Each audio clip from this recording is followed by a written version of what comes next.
तो आज हम डिस्कस करेंगे कि जो न्यूक्लियर टेंशन अराइज हो रही है इंडिया और पाकिस्तान के बीच में, उसके बारे में डिटेल से डिस्कस करेंगे कि जो रीजन में इतनी इंस्टेबिलिटी आ गई है और इंडिया पाकिस्तान के जो रिलेशन है वो आगे आने वाले टाइम में हो सकता है शायद और खराब हो जाए, उसके बारे में हम डिटेल से डिस्कस करेंगे। और जो पाकिस्तान के जो चीफ आर्मी चीफ हैं आसिम मुनीर, उनका जो स्टेटमेंट आया है यूएसए में डिनर करते हुए, उसके बारे में हम जानेंगे कि वो कैसे न्यूक्लियर थ्रेट को और बढ़ा रहे हैं और इंडिया को न्यूक्लियर जो थ्रेट दिए जा रहे हैं उसके बारे में डिटेल से डिस्कस करेंगे।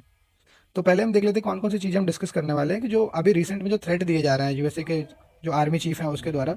और पाकिस्तान का जो न्यूक्लियर पोस्चर है वो डिस्कस करेंगे, इंडिया का जो मिलिट्री एडवांटेज है ओवर द पाकिस्तान, और इंडिया की जो डॉक्ट्रिन जो पॉलिसी है नो फर्स्ट यूज पॉलिसी, उसके बारे में हम डिटेल से डिस्कस करेंगे। अब हम देख लेते हैं कि क्या बोला है उन्होंने। पाकिस्तान के जो आर्मी चीफ है जनरल आसिम मुनीर, उन्होंने एक एग्रेसिव एंटी इंडिया रिमार्क दिया है, वो भी यूएसए के सॉइल पे, जो कि इंडिया और यूएसए स्ट्रैटेजिक अलाई है।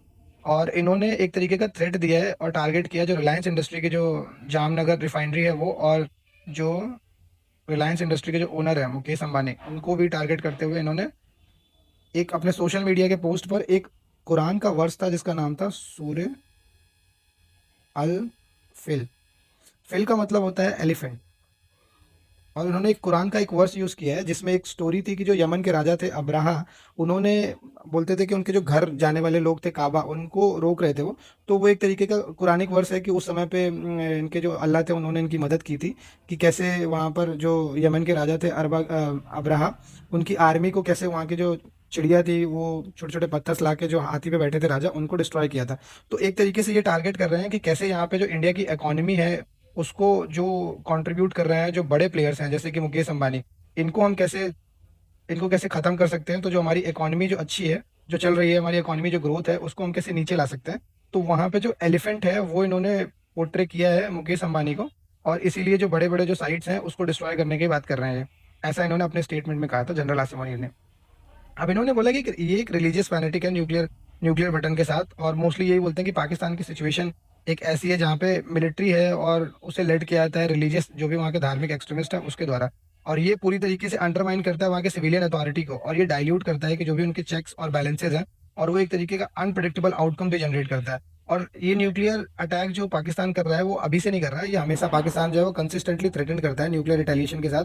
और वो बोलता है कि जो जो भी उनके पास आर्सनल्स है वो केवल इंडिया के लिए है, और वो एडवोकेट करते हैं फर्स्ट यूज पॉलिसी। तो वो पहले यूज कर सकते हैं जो भी उनके पास न्यूक्स हैं उसको। और वो बोलते हैं कि मिनिस्टर ऑफ एक्सटर्नल अफेयर्स ने ये बोला है कि ये पूरी तरीके से इररिस्पॉन्सिबल स्टेटमेंट है, इंडिया बिल्कुल भी इसमें पाकिस्तान को बिलीव नहीं करता है कि ऐसा कुछ ये करेंगे भी। अब यहाँ पे हम देख लेते हैं कि इंडिया का मिलिट्री एज क्या है। तो इंडिया के पास जो एक्टिव पर्सनल है वो है 1.4 मिलियन, और पाकिस्तान के पास है 0.66 मिलियन। फिर हम देख लेते हैं कि आर्मी हमारे पास कितनी है यहाँ पर। तो आर्मी है हमारे पास 12,37,000 इंडिया की, और पाकिस्तान की आर्मी है वो है 5.6 लाख।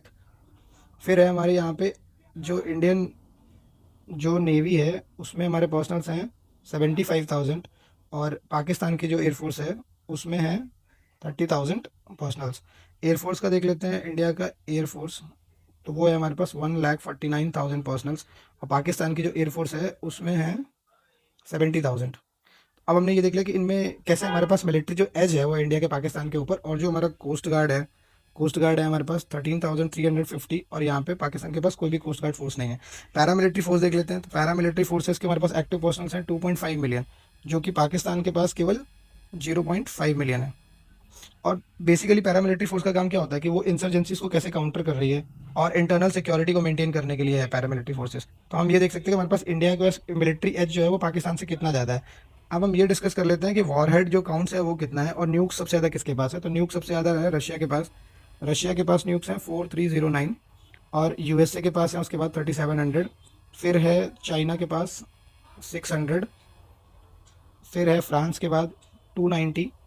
फिर यूके 225, इंडिया 180, और पाकिस्तान 170। अब हम ये देख लेते हैं कि MIRV टेक्नोलॉजी क्या है। इंडिया की जो अग्नि फिफ्थ बैलिस्टिक मिसाइल है वो, उसका फीचर है कि वो मल्टीपल इंडिपेंडेंटली टारगेट कर सकती है, और साइमल्टेनियसली वो कई जगहों पर टारगेट कर सकती है एक साथ, इसीलिए इसको बोलते हैं MIRV, multiple independently targetable re entry vehicle. और ये इनेबल कर सकती है कहीं पे भी स्ट्राइक्स। तो इसकी रेंज हम देख लेते हैं 5,000 to 8,000। ये पूरे अक्रॉस एशिया में कहीं पे भी हम अटैक कर सकते हैं, इंक्लूडिंग चाहे वो चाइना हो, पाकिस्तान हो, कहीं पे भी एशिया के पूरे पूरे अक्रॉस एशिया में हम इसे अटैक कर सकते हैं। पाकिस्तान की जो शाहीन 3 है उसकी मैक्सिमम रेंज है 2,750 किलोमीटर। तो ये भी डिपेंड करता है कि ये कहाँ से अटैक करते हैं, और ये भी ऑल ओवर इंडिया में कहीं पे अटैक साइन 3 से कर सकते हैं। अब यहाँ पे न्यूक्लियर ट्राइड की बात कर लेते हैं कि दोनों ही नेशन जो है वो फुल न्यूक्लियर ट्राइड है, लैंड सी एयर लॉन्च कैपेबिलिटी दोनों के पास ही है।